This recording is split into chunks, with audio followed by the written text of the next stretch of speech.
Mahkamah Konstitusi menggelar sidang lanjutan perselisihan hasil pemilihan umum legislatif 2024 dengan agenda mendengar jawaban KPU, keterangan pihak terkait, dan keterangan Bawaslu. Majelis Hakim Panel 1 Mahkamah Konstitusi yang dipimpin Ketua MK Soehartoyo memeriksa perkara dalam pemilu legislatif untuk Provinsi Banten. Dalam persidangan, KPU melalui kuasa hukumnya menjelaskan bahwa keterlambatan batas waktu pelaksanaan rekapitulasi terjadi akibat tindakan pemohon.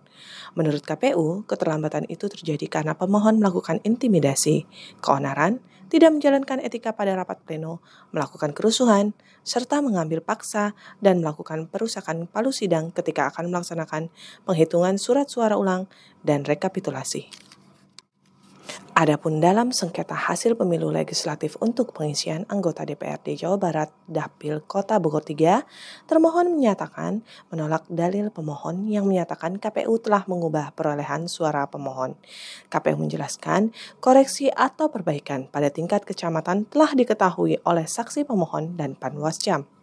Termohon membandingkan dengan proses koreksi pada 7 TPS lainnya di Kecamatan Bogor Barat.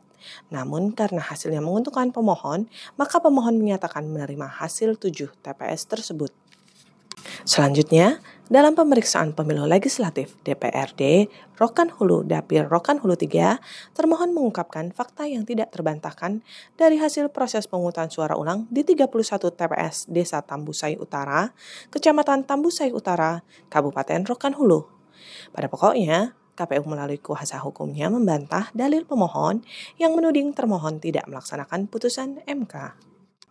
Beralih ke panel 2, dalam majelis hakim yang dipimpin Wakil Ketua MK Saldi Isra, Bawaslu Provinsi Papua dalam laporannya menyatakan terdapat catatan kejadian khusus atas keberatan saksi dalam rekapitulasi hasil penghitungan perolehan suara ulang pemilu. Pada prinsipnya, ketika pembacaan berita acara untuk Distrik Sentani, Bawaslu Kabupaten Jayapura tidak hadir. Terhadap hal ini, Bawaslu melakukan pengawasan rekapitulasi ulang tingkat Distrik Sentani.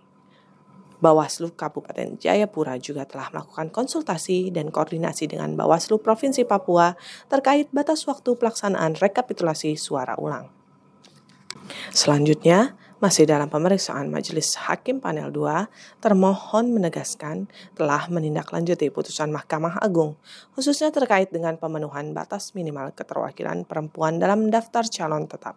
Pada substansinya, partai politik peserta pemilu memedomani putusan MA dalam mengajukan calon anggota DPR, DPRD Provinsi, dan DPRD Kabupaten Kota. Pada masa pencermatan rancangan daftar calon tetap, KPU menilai dalil pemohon terhadap permasalahan tersebut tidak benar dan mengada-ngada, karena KPU telah melaksanakan putusan Mahkamah Agung yang juga ditegaskan dalam putusan MK sebelumnya. Sementara itu, dalam pemeriksaan Majelis Hakim Panel 3 yang dipimpin Hakim Konstitusi Arief Hidayat telah diperdengarkan jawaban termohon berkenaan dengan perkara pengisian anggota DPRD Kabupaten Bengkulu Tengah, Dapil Bengkulu Tengah 3. Pada pokoknya, termohon membantah dalil-dalil yang diajukan Partai Amanat Nasional. Dalam kesempatan itu, KPU juga menjelaskan duduk persoalan adanya perbedaan keputusan KPU Bengkulu Tengah tentang penetapan hasil pemilu anggota DPRD Kabupaten Bengkulu Tengah dalam lampiran keputusan KPU Republik Indonesia tentang penetapan hasil pemilu secara nasional.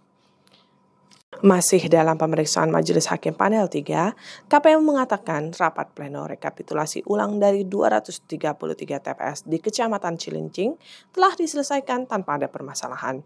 Menurut KPU, semua saksi partai politik dan Bawaslu Kota Jakarta Utara tidak ada yang mengajukan keberatan, termasuk saksi pemohon Partai Nasdem.